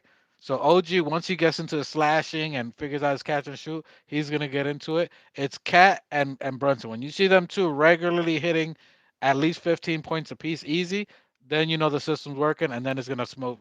Then you're gonna go like nothing. Then you can right now the other players are getting the Matthews, the Ryans, the Clarkson, the Yabusel, like they're tinkering and trying to get them involved. It's when the vets got it down pack. When they got it down pack, the others are gonna get the playing time that you're looking at now, I because they're got not you. I really got gonna you. get that burn now. Mm-hmm. When they Mm-hmm. when they start flowing, that's when you're gonna see. Then Mike Brown is gonna start making a run. And to Mm-hmm. answer your question, Buzzer, I think the shock of the East. I think Atlanta's gonna be the top three team. Atlanta's gonna be top three, and then you're gonna see Cavs. I think you're gonna see Knicks, Cavs, Atlanta, and then Orlando 4, Pacers 5, and then the others down there. So I think Atlanta's gonna be the top three. people that I think they're gonna fizzle out in the playoffs, but they're gonna surprise people in the beginning of the season. Atlanta's gonna be the top three team. They're gonna All shock right. people, and it's gonna give Trey motivation. It gives us some more chance to chant fuck Trey Young. So you'll see that on there. But you know what I mean. For the most part, Ruel Machete, are you glad Tibbs is Yeah. gone? Are you happy with Mike? I'm not happy Coach Tibbs is gone. I love Tibbs. I thought Tibbs was Yeah. phenomenal. I thought he had areas of opportunity, as everybody does, that they can get better. I thought this year, if he had the players that the Clarkson, the Yabusele, I think he would have done better. I don't think he would have gotten as more players involved, like as you're seeing now, even for preseason. But I think he would have done very well, and I think we could have even won a chip with him, in my honest opinion. I love Tibbs. I just didn't think he had a fair Yeah. shake, and it took Leon too long to get the right type of players for him. It took him a while, to get players that run with him. I love Tibbs. His proof is in the pudding. He turned the Knicks organization around. You can't deny that. You know what I mean? He's created the foundation. The Knicks are the talk of the town. What before this, before Mike Brown took over, what are you hearing right now? Giannis wants to come to the Knicks. Clarkson wanted to come to the Knicks. Yabusele wanted to come to the Knicks. You got Landry Shamet. These vets want to come to the Knicks. You never heard that before. You never Yeah, heard because people wanting to come to the Knicks, right? nobody wanted to play for Thibs. As much as we liked him, because I love Thibs too, Yeah. man. And he brought us three playoff appearances, and his discipline. So You know that you don't think they would have said they would have wanted to come to New York if what you saw last year happened and no he was guys here did at not least want this to play year? for Thibs. Guys did I not don't like know. Thibs. No, I mean, I don't. it sounded to me, guys did not like Thibs, man. They just didn't want to play for him. I don't think. I think that's I because don't think Mikael Bridges got traded over here because he wanted to play for Thibs. He came over here because of Josh Hart and the I think Villanova Gianna kid. still would have wanted to come here because we're winning now. But We're a winning you organization. didn't hear him talking that shit last year when we had But Thibs he up before did we started. again because this just happened all this summer when Tibbs got fired. But even if that's the case, But even if you're exactly right, my point. but He did. even if you're right, and I'll agree with you on that. I'll say you're right on that. But you can't take away the foundation Tibbs did. Regardless if it's Mike Brown, Tibbs created the foundation, Yeah, but created got for us, I understand what you're saying. For the fans, the foundation for the fans, but for the players, they knew that means that they were going to play hard. They're going to play against play for a guy who was just going to play them till their fucking bodies wore out.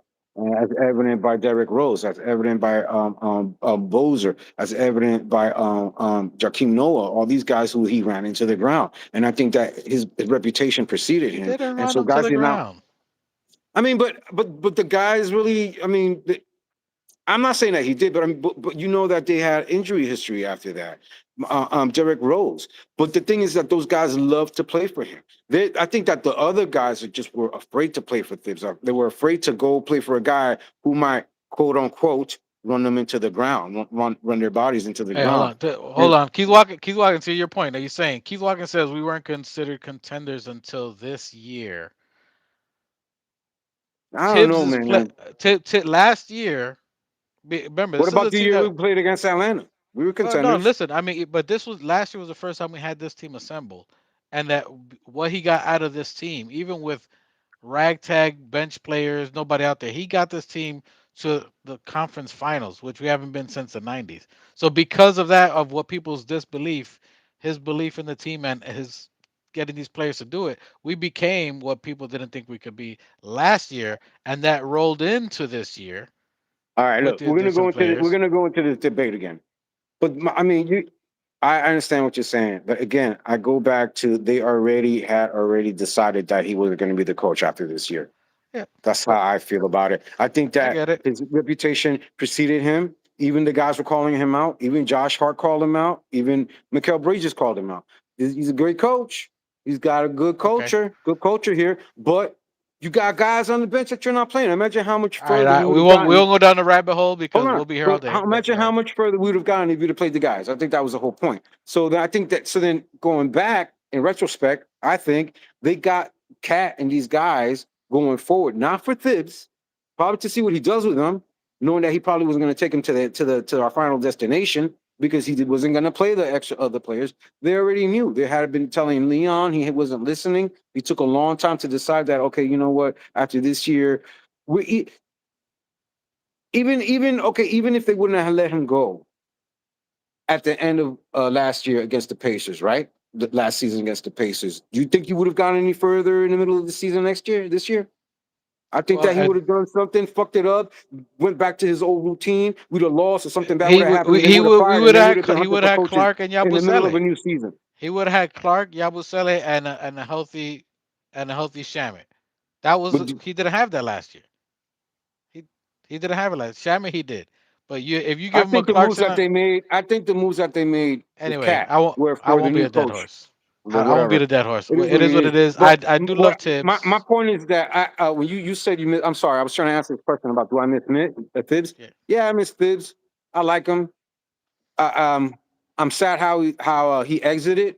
You know, never heard from him again. I mean, I glad I love his thing on the New York Times and stuff like that. But I'm also excited to see the new system under Mike Brown. It's like I miss Thibs, but I don't miss him because I'm excited to see what's going to happen with these guys under the Mike Brown system. We'll I'll see. say this. I'll say this. I'm appreciative of Thibodeau. I'll Yeah, say that's the that. word. I'm I, I'm appreciative. a I'm We appreciative of appreciate it. Thibodeau. I appreciate Thibodeau for what he did, and I That's the evaluate word. him like every human because no human's perfect, right? We all make our No, he's certain perfect. mistakes, but he maxed out his ability. You know what I'm saying? He gave 100% of who he was for the betterment of the team and the city. And I think he maxed out his potential and his players' potential and did the best that he could. And what that resulted in was a brand new culture for the Knicks. It resulted to in a new belief in the Knick Nation. It believed in a confidence in the NBA of the Knicks Nation. So he rejuvenated a lot of things that I think only Tibbs could have done. You had a lot of coaches that it was so tough to rebrand is insanely difficult to come from a 17-win season to being a talked about team and a contender and your name is not ragged on the floor anymore to now you're a polished penny. I appreciate him. I can appreciate him. Now Mike Brown, I like what he could bring. I like the opportunity of Mike Brown. I like of what I see. I like the ability that he's been seasoned with Kerr and all the skill sets he has, and I just hope he implements those and doesn't fizzle out like Fizdale. Ba-dum-ching. Anyway, but I like what he could do. I like the I like the opportunity of Mike The Brown. potential. His potential. I like his potential. I hopefully he can cash in on that. Hopefully it's not a lot of smoke and mirrors. Everybody looks like they're buying in. I like it. That's why I don't want to put too much pressure early.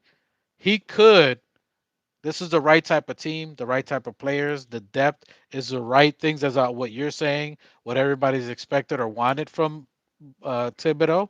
So he's an experienced veteran coach who's been around the league many, many years, lots of connections, a lot of championships experience. So I think he's an excellent coach and excellent opportunity to take us to that projected place people anticipate for us. But I can appreciate Thibodeau, and I have uh, hopes for Mike Brown. I'll say Yeah. that. You know what else I like about Mike Brown? That he'll be communicating with the front office, and they'll be in sync, and hopefully they'll work together more to give him more of what he needs for the squad, and we'll be able to talk to them and tell them what we're lacking and what we're not lacking and what we might need, and then just that the communication is there again with the front office with everybody, and that we need that. It's very important that the coach is communicating with the front office and not rocking the boat or anything like that. So I'm excited to see what's going to happen this year. I really am, man. I think we're going to do really well. It's going to be the best season that we've seen in a long time. What I will say is that Thibodeau and Mike Brown are respected coaches by the players. You can see the buy-in so far from the players. It's new and it's still early, but they have the Yeah, trust and they're the willing to buying buy by in. You know what I'm players. saying?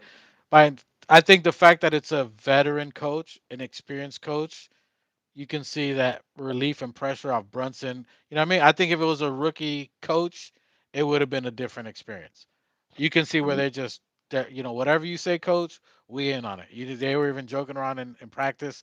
If we miss these shots, you running. Hmm. Like you can see he's got good player, you know, communication. So he's Hey, a good players coach let me and ask you, hey, also experience. I was gonna say, Salute to yeah, New that Knicks is in the remind. chat. Millionaires All Entertainment. right. You're Re- Yeah. We're gonna say just that. Yeah, I'm really happy, man. I'm glad. I'm glad. You said you had a question. What was the question you had? I forgot what the fucking question was, man. I was distracted by that middle finger you guys by the window over there. It's not a middle finger. It's only Yeah. pointing to the Most High. It's Oh, pointing up okay. to the There Most you High. go. Okay, No middle that's fingers. better. I didn't see Pointing the to the Knicks Most flag, High. but Salute to Millionaires. Salute to the chat. My brother's in the building. You're. Um, what Keith Watkins says, honestly, I think Tibbs would have played the vets we have this year, Precious, etc. Um, whether right or wrong, they got his trust. Yeah, and some of the other players, I mean, it's 50-50. I won't say a good riddance. I appreciate him. I think he was a great coach. He just had areas of opportunity. I'm liking what Mike Brown is doing with considering to what everybody else is saying that we're getting to see players that we probably wouldn't have saw before. We're seeing more of Dadier in these 3 games that we've seen all year or since he got drafted, and you're mm-hmm. seeing some potential from him. You see more of Kolek, whether you think he's going to get traded, you love him or not. You're seeing a lot of Kolek that you didn't see before. You're seeing Matt Ryan. You're seeing Matthews. You're seeing Brogdon play. Brogdon was, what I'm saying, MVP of the bench of the plain clothes players, most valuable dressed player, MVD, most valuable dressed. But I think it's good. I'm Could liking what I'm saying. I could like you Mike Brown. imagine Brogdon would rather have played for Washington than for this? Now that Tibbs is Listen, gone, he's like, okay, let's go. I think people need to taper their emotions down on Brogdon too. Brogdon, you're not really gonna see a good Brogdon till maybe playoff time. It's gonna take a little bit from ramp up. If He's he getting in makes it, shape. If he makes the team, that's true. I mean, he had a couple of turnovers, which I was surprised. he'll make the You team. know what I mean? I think based off his skill set and intelligence, they'll take him. What would happen if he didn't make the team? You're gonna keep Math. You still need a trade anyway, because you still want Matt Ryan or and Matthews. So it's. I think Shamit's in because you've seen Shamit play every game of the preseason. So Hmm. he's already got the buy-in. So you got No, no, he's in. I Diawara. already knew You that. got you got Diawara who's got the rookie deal. So that's a slam dunk. Ain't no other rookies around. And you got the one spot that was available. More than likely it's Shamit. And then you got to make room for one or two players. If you move Dadier and Kolek, you still got to fight between Brogdon, Matthew, and Ryan. That's still 3 players for 2 slots if they even trade these 2 guys. And do you want who's the better? Do you want 2 sharpshooting snipers, or do you want an old backup point guard who who's pretty good but hasn't been really good in a long time? I'm gonna say I'd rather have the 2 snipers over Brogdon, but I like Brogdon's ability. I like his experience and what he could do with vets and help.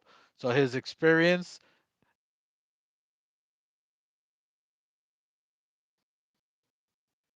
My bad. I don't know if it Yeah, I timed lost you there out. for a second. Yeah, yeah, I yeah. don't know if it Sorry. timed out. Yeah, So his I experience is what. Hmm. go ahead, go ahead. No, what you were saying. His experience was. I just think it is. I think it's really good. I don't know if YouTube just timed us out over an hour 30 something. Yeah, And I we know. started a new live, but I just like his experience overall. Right. Yeah. Um. I mean, I really like that Minnesota game that we had the other day. It was very exciting. It was like a playoff atmosphere. It was great. It was great for the fans. It was great for everyone. Everybody was small smiles. I like to see DiVincenzo out there. It was really good to see Randall out there. I think that yeah, they did really good considering he knows his spots on the floor in the MSG and he was getting into the spots there and scoring on us. And I just love the whole experience. We played a good coach against a good coach. Mike Brown went up against, and we were losing and came back and got the win at the end. That's the kind of shit that we want to see when guys get together and it clicks. It's clicking, And I think that we're going to see more of that, man. And I think that was that Minnesota game to me was the real challenge of the preseason. We're playing a two of our our ex guys, because you know how our ex Knicks players always come to MSG and fucking kill us, and then we had two of them come in. We still won the game. That was exciting, and it was I think it was against a team that we were half and half, or did they beat us last year? You know, against Uh, a full team that had that's together a year. I mean, I'm talking about the Minnesota Timberwolves. You know, that was together with their team a lot longer, more experienced than we were, and they we were beat them beating last us, year. and we still came back. Where we got? What was our record against them? Did we sweep them? I don't think we swept them, but I think it was like 2-3. You know, even that's why when they play us, it's usually playoff intensity Yeah, because it Randall and was. so it's and this is even more, and that goes to what this guy said, a buzzer beater. Do you like the NBA Cup? Do you like the cup in the beginning of the year? Do you think that you like that I don't care about adaptation that. for them? I think it's just a distraction. I It didn't like I mean like fucking it. anything. I like it because I think it gets players dialed in early in the season. Because where before they wouldn't really care or play anything really to like I, December. You know what I mean? I, For I think I like the second season more than the year before when they first started implementing. I think it was just a bunch of bullshit, and then it got a yeah, little competitive last year, a little bit better than it was the year before. But I I mean, think I like it because I think for people who go to games, it's players show up. Because I've been to games where I've been in Orlando, I played, and I want to go see LeBum James, and then they don't play. You know what I mean? Or you go see a player, and then early in the season, so people pay a lot of money for these tickets. So I think in those first half of the season, it gets them amped up and ready to play. So at least people go to the arena. It's a good first half of the season where before used to players didn't care about the first half of the season. After Christmas was when they were like, all right, let me start playing. You know what I mean? mm, Where I think that's where it incentivized them. The rookies get money now too, so that the veterans want to play for the rookies. So that what I'm saying, these players who ain't making money, a dink. Say I'm a colored. If you get them $500,000, I'll be. You know what I mean? So I like it. I think it's entertaining for the NBA. I don't think it's out of this world, but I like the fact that it makes the NBA competitive all year round. or it makes That's anybody more competitive. Just drop that All Star game shit. we'll talk about that now. We'll be here all day for Well, that. yeah, man, we will be. uh, I appreciate you coming, cuz. Any You're final welcome, thoughts brother. on preseason? We got two more games, right? You said we got tomorrow against Washington.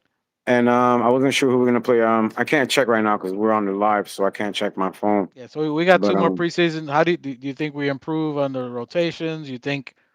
Let me ask yeah, you this: do you think I these rookies are gone by the end of by the end of preseason? Do you think a trade happens before then?